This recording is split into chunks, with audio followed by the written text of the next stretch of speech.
Hey everyone, Darwin's God here. Last time we looked at the genetic code and the fact that it's not random. It has a structure to it. This time we'll look at the fact that it's universal.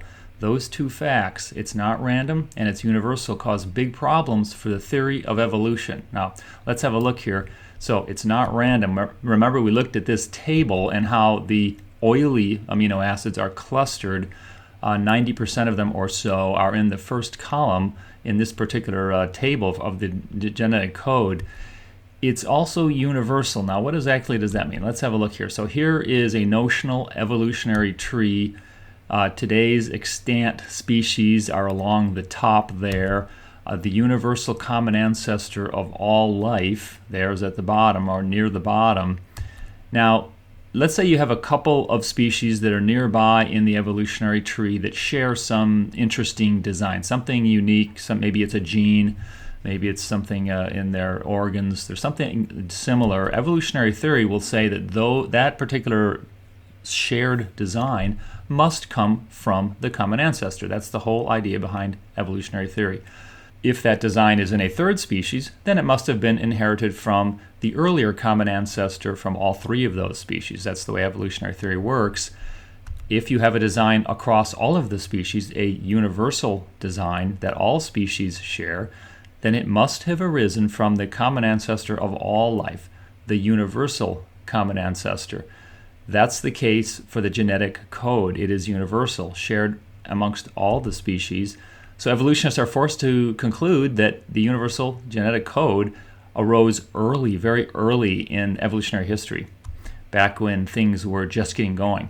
So what does that mean? What are the implications of the genetic code evolving very early in evolutionary history?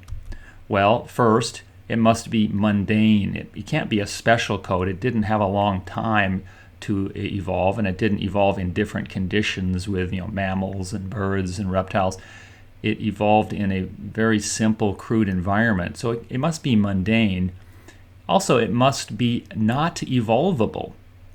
Why? Because for billions of years after that, it didn't change. Let's go back to that chart there. So from the universal ancestor on up to today, nothing changed. It didn't evolve.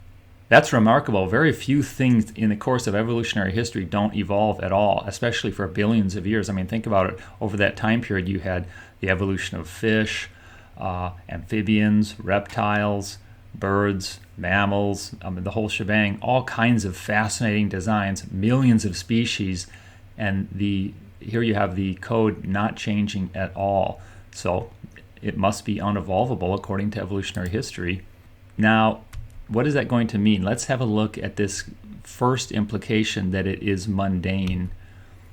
I'll show you some quotes from, here's Francis Crick, the co-discoverer of the DNA structure itself and Nobel laureate. He called it famously a frozen accident. Here's a leading textbook. It says that the code seems to have been selected arbitrarily. So again, this idea that it's arbitrary, it's not really special. Here's another textbook. The code is then what Crick called a frozen accident. The original choice of a code was an accident, but once it had evolved, it would be strongly maintained. It couldn't have evolved. I like the terminology there, the original choice of a code. You see, even evolutionists can't get away from teleological language. Of course, there was no choice according to evolutionary theory. But back to our story here. Well, that prediction, that viewpoint, that conclusion that the code is mundane didn't hold up very well. Here's a paper, the genetic code is 1 in a million. They're finding all kinds of special properties of the code. Here's another paper, the DNA code is nearly optimal for encoding multiple layers of information. Here's another paper, the code optimizes a combination of several different functions simultaneously. We wonder what other remarkable properties it may bear.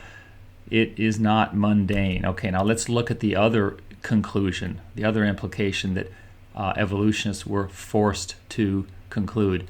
The genetic code is not evolvable.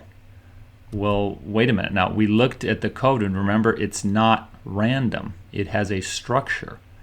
What does that mean? Well, in the original appearance of the code, it could not have simply been an accident. It could not have simply appeared instantaneously.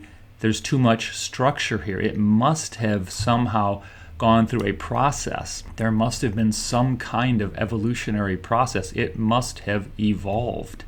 According to evolution, the code must have evolved. It couldn't have simply appeared spontaneously. So let's summarize this problem.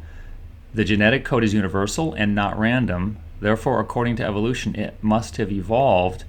So what's the conclusion? The genetic code must not be evolvable, yet must have evolved. It must not be evolvable because it didn't change for billions of years, and yet in the early stages of evolutionary history, it must have evolved.